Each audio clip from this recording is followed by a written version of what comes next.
Buenas tardes y bienvenidos a vuestro canal. Esto es Fútbol Acción. Bien, hoy toca hablar de Rafinha. Rafinha ha hecho un inicio de temporada que sinceramente ningún aficionado del Barça esperábamos. Es una alegría verle jugar así, la verdad, porque al final yo soy de los que prefería que se marchara este verano pasado, porque pensaba que no era un jugador que tenía realmente la calidad para jugar en el Barça, pero después de lo que hemos visto estos primeros partidos, pues es para ilusionarse, la verdad, es para ilusionarse porque parece que Flick ha dado con la tecla que tenía que tocar para que Rafinha pues, realmente tenga un rendimiento óptimo para poder jugar el Barça y aportar mucho al Barça. Entonces, vamos a repasar las diferentes estancias, los diferentes momentos de Rafinha en el Barça para poder llegar al final y entender qué es lo que ha cambiado en Rafinha y por qué ahora sí Rafinha parece que es un jugador que puede aportar mucho a este equipo. Entonces, bueno, Rafinha fichó en verano 2022, sí, procedente del Leeds, en una operación que hizo mucho ruido, que fueron 58 millones más 9 en variables, es decir, fue un fichaje que fue bastante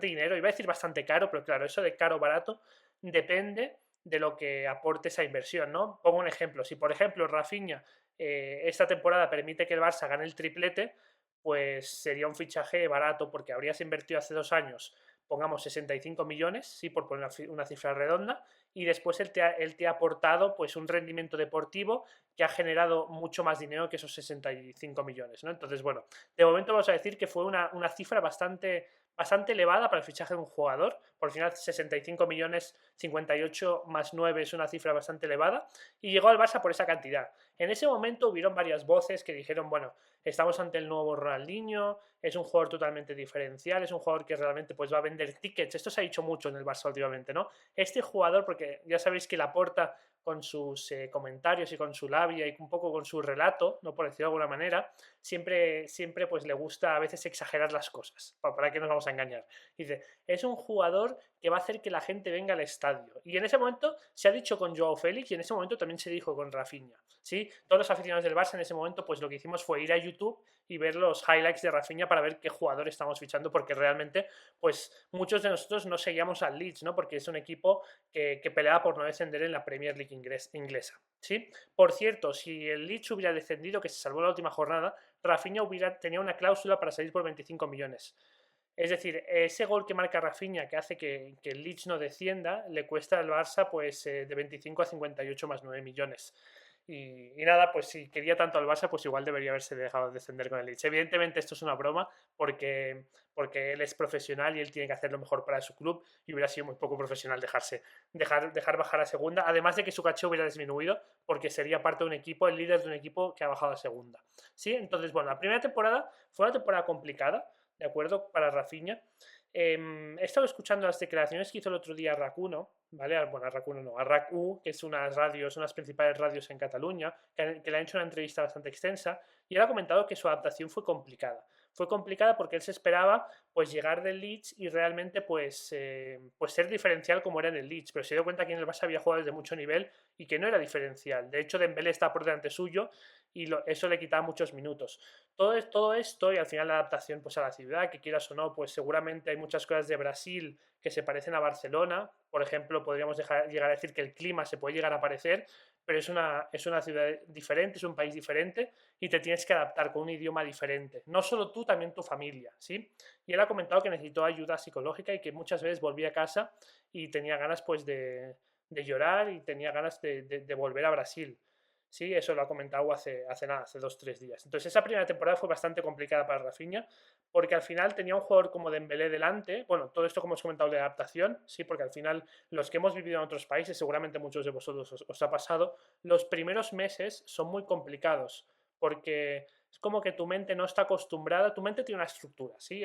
Tu mente tiene que seguir su estructura de cada día. Si tú le cambias toda esa estructura a tu mente, pues tu mente se tiene que acostumbrar, ¿sí? Tiene que hacer el duelo de haber perdido su vida que tenía antes y adaptarse a la nueva vida. Sí, y eso evidentemente pues a algunas personas pues les puede provocar tristeza, frustración, ansiedad, pues todo tipo de temas, ¿no? Entonces, bueno, ese primer año, además de eso, pues también coincidió con que delante tenía un jugador muy competitivo como era Dembélé y sobre todo muy del agrado de su entrenador. Sabemos que Dembélé era el ojito derecho de Xavi, porque Xavi veía en Dembélé un jugador muy desequilibrante que te podía hundir mucho defensa rival. lo cual eso era cierto. También es verdad que después a la hora de tomar decisiones pues no es el mejor jugador del mundo, pero que Dembélé pues veía en él un jugador que realmente pues podía aportarle mucho a ataque del Barça. Y Rafinha pues no tenía ese desequilibrio y no tenía esa salida por las dos piernas que tiene Dembélé, ¿no? Entonces, bueno, Rafinha empezó y Rafinha en un inicio pues fue suplente. A pesar de que el primer partido o el segundo partido que jugó, recuerdo ese 1-0 en Estados Unidos contra el Real Madrid, en el cual Rafinha mete el único gol y hace un buen partido. Pero después, cuando empieza la temporada, pues Rafinha, en los primeros partidos sí que es verdad que empiezan Dembélé por un lado y Rafinha por el otro, sí, pero rápidamente no funciona y Xavi cambia y deja a Rafinha en el banquillo. Y evidentemente, pues si tú ya no te sientes bien en un sitio, el hecho de que te dejen en el banquillo, pues no ayuda. Después con las lesiones de Dembélé sí que es verdad que esta temporada pues empezó a entrar más. Recuerdo un desplante que tuvo contra Xavi en un cambio porque se enfadó, porque él quería seguir jugando y en el banquillo se enfadó cuando le cambiaron. Pero bueno, fue una primera temporada bastante discreta en la cual cuando jugó principalmente de extremo derecho. Veremos que más adelante ha probado otras posiciones, como la posición de interior, la posición de extremo izquierdo, pero en esa primera temporada sobre todo jugó de extremo derecho. Y la salida de Dembélé, vemos que este es el cambio, realmente es el último partido de Dembélé en el Barça. ¿Sí? Es el Barça-Madrid del año siguiente, en el cual Rafinha marca uno de sus primeros goles con el Barça, y este es el cambio antes de que Dembélé decida irse al Paris Saint-Germain. Y con la salida de Dembélé, pues parecía que estaba la pista totalmente abierta para Rafinha, para adueñarse, para ser el amo y señor del costado derecho, del flanco derecho de ataque del Barça, ¿no? Porque al final era el único jugador en plantilla que quedaba para ocupar esa posición. Pero lo que pasó allí fue que apareció Lamine Yamal de repente, ¿no? De repente aparece Lamine Yamal, un chaval de 16 años, en el cual pues es totalmente diferencial, lo sigue siendo a día de hoy. Hace un inicio de temporada en el cual pues se llama la atención de todo el mundo y Xavi pues se atreve a ponerlo. Y otra vez Rafinha ve cómo le pasan por delante. Y eso evidentemente pues no es algo del agrado de un jugador que ha venido con digamos, la vitola de estrella, ¿no? Que ha venido con el cartel del nuevo Ronaldinho, que ha venido con el cartel de este es el jugador que va a volver a hacer que el Barça sea diferencial. Y vemos como Rafinha, pues poco a poco, tiene que luchar por su sitio y se tiene que adaptar. Y la verdad es que en ese momento Rafinha consigue luchar por su sitio y consigue quitarle el sitio a Lamine Yamal. Vemos que Lamine Yamal en algún momento pues baja un poco su nivel, porque al final es normal, un jugador tan joven de 16 años tiene momentos más punta, ¿no? De un rendimiento muy alto y después tiene momentos en los cuales pues baja un poquito su rendimiento, porque sobre todo mentalmente, físicamente también, pero sobre todo mentalmente, no está preparado para estar todo el rato compitiendo en la élite contra personas que están ya hechos tanto mentalmente como físicamente, ¿no? Entonces vimos que Lamine Yamal bajó un poquito su nivel, ¿sí? Recuerdo que en ese momento pues todos decíamos que Lamine Yamal era muy bueno encarando y que le faltaba encarar más, que últimamente siempre hacía el pase atrás, sí, hacía el pase atrás y no sabía qué más hacer, ¿no? Y ahí pues Rafinha consigue dejar el banquillo. Hasta que en la Supercopa de España, contra Osasuna, pues Rafinha se lesiona. Se lesiona a Rafinha y ahí pues ya tiene que volver a entrar Lamine Yamal y a partir de ese momento, en enero del 2024, ¿vale? Nadie le quitará el sitio ya a Lamine Yamal porque Lamine Yamal ya vuelve a encarar, vuelve a ser definitivo y vuelve a ser uno de los mejores jugadores del Barça. Y entonces ahí Rafinha pues entra en un momento interesante en el cual se tiene que reinventar. Sí, se tiene que reinventar. ¿Por qué? Porque Lamine Yamal se ha convertido en uno de los mejores jóvenes del mundo y está claro que él, por muy bien que lo haga en esa posición, no le va a quitar el sitio. Como mucho le va a dar descanso. Y evidentemente Rafinha no quiere solamente darle descanso a Lamine Yamal. Él quiere ser una pieza fundamental del Barça, porque él ha venido con un cartel de estrella. ¿Y qué hace? Pues Xavi empieza a probarlo en diferentes sitios. Lo prueba de interior y lo prueba de extremo izquierdo. De interior no acaba de funcionar con Xavi, pero de extremo izquierdo pues vemos partidos muy interesantes. Por ejemplo, el partido que el Barça gana 2-3 en el campo de los Príncipes, en el Parque de los Príncipes, no el campo de los Príncipes, en el campo del Paris Saint-Germain, en la ida a los cuartos de final de la Champions, en el cual Rafinha pues hace 2 goles. Hasta ese momento el mejor partido de Rafinha en el Barça desde que había llegado. Entonces vemos como en el extremo izquierdo, pues seguramente las características que él tiene como jugador, pues le permiten adaptarse mejor al extremo izquierdo incluso que al extremo derecho, ¿sí? ¿Por qué? Pues porque no tiene que constantemente encarar uno contra uno en parados jugadores, ¿no? Tiene un rol totalmente distinto. Tiene un rol en el cual pues consiste en liderar la presión, consiste en disparar cuando tiene la ocasión y consiste en regatear en carrera, o no regatear tanto en carrera, sino asociarse con sus compañeros y hacer desmarques en profundidad de espacio para dar profundidad al equipo. Y eso vemos que a Rafinha pues le sienta mejor. Y así acaba un poco la temporada, ¿no? En una temporada que es la segunda Rafinha en el Barça, y la conclusión de esa segunda temporada es, hemos visto buenos partidos de Rafinha, sobre todo al final de lateral izquierdo, ¿sí? De lateral izquierdo, perdón, de extremo izquierdo, ¿sí? Pero si hacemos un conglomerado de todos los partidos, el 80% de los partidos Rafinha ha sido totalmente intrascendente y en un 20% sí que le hemos visto cosas realmente de jugador diferencial. Y en ese momento, pues realmente el Barça se plantea qué hacer con Rafinha, porque empiezan a llegar rumores de que hay ofertas de Arabia Saudita, de que Arabia Saudita está dispuesta a pagar 80 millones, y el Barça, en la situación económica en la que está, evidentemente, pues es algo a lo que tiene que escuchar, ¿sí? Pero finalmente Rafinha no sale del Barça. ¿Por qué? No lo sabemos. No sabemos si es porque realmente él no quiso salir, porque Flick dijo que para él era fundamental, pero hay un antes y un después cuando empieza la pretemporada cuando Rafinha vuelve a vacaciones después de la Copa América y empieza la temporada con el Barça, ¿sí? Y es la llegada de Flick, ¿sí? Flick, ¿qué es lo que ha hecho?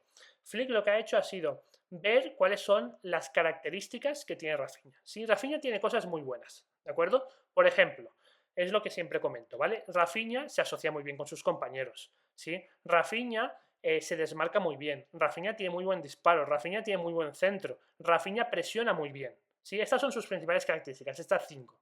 ¿Sí? Entonces Flick dice, ¿cómo puedo hacer para que Rafinha sea un jugador muy útil para este Barça y que no solo no desentone, sino que sea uno de los líderes de este equipo? ¿Vale? Pues voy a crearle un ecosistema en el cual él pueda desarrollar y destacar y simplemente hacer las cosas que se le dan bien, ¿sí? Y que las cosas que se le dan mal, pues las vamos a esconder. Dicho de otra manera, voy a potenciar sus virtudes y esconder sus debilidades. Y eso es lo que hace un gran entrenador. Y por eso muchas veces se dice que Guardiola, Klopp, Flick son grandes entrenadores. ¿Por qué? Porque mejoran a sus jugadores. ¿Y cómo hacen para mejorar a sus jugadores?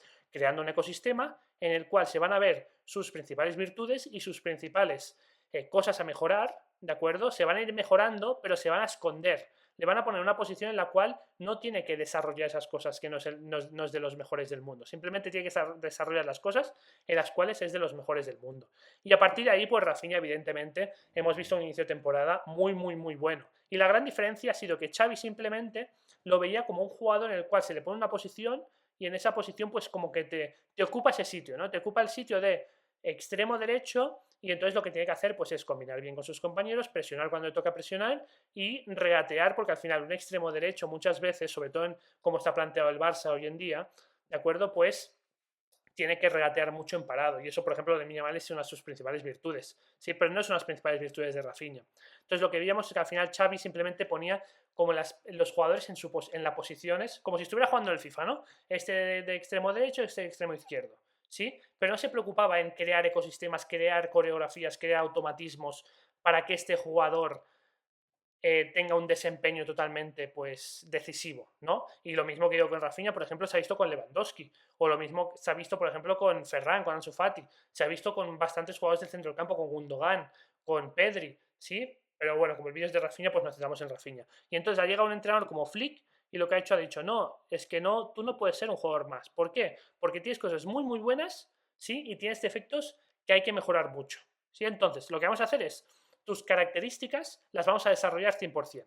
Te vamos a buscar una posición en la cual encajes, porque evidentemente no vas a jugar de extremo derecho, aparte que porque no es tu mejor posición, sinceramente, porque ahí está Lamine Yamal, ¿sí? No vamos a dejar a Lamine Yamal en el banquillo. Entonces te vamos a poner de extremo izquierdo, de interior, de extremo izquierdo, y te vamos a hacer un ecosistema de juego en el cual tú puedes desarrollar totalmente tus puntos positivos. Y eso es lo que ha hecho pues que Rafinha haya empezado de la manera en la cual ha empezado. En Valencia, pues jugando un muy buen partido, contra el Athletic Club jugando otro muy buen partido y dando un muy buen pase a Pedri para que se marque el 2-1 y que volviendo loca la defensa rival. Contra el Rayo Vallecano igual y eso le ha permitido incluso explotar el partido contra el Valladolid, donde ha marcado el primer hat-trick de su carrera. ¿Por qué? No es casualidad, es porque simplemente no le han puesto solo en la posición, le han dicho juega y haz lo mejor que tú puedas. Le han puesto en la posición y le han dado directrices claras de lo que tiene que hacer para sacar de dentro todo el talento que tiene, ¿de acuerdo? Hacer bien las cosas que se le dan bien y no intentar hacer las cosas que no se le dan bien. ¿Cuántas veces vimos a Rafinha con Xavi intentar regatear a un rival y no conseguirlo y perder la pelota? Muchas. ¿Cuántas veces hemos visto a Rafinha intentar regatear en parado a un rival con Flick? Ni una. Y esa es la clave, que Flick le ha dado un ecosistema en el cual solo tiene que hacer las cosas que se le dan bien una y otra vez, ¿sí? Hasta aquí el vídeo de hoy, espero que os haya gustado, esperemos que Rafinha mantenga su nivel y que pueda pues desarrollar todas las cosas que se le dan bien y pueda ser decisivo para el Barça pues con su profundidad, con su combinación y con su disparo y con su presión. Y nada, nos vemos en el próximo vídeo. Un saludo.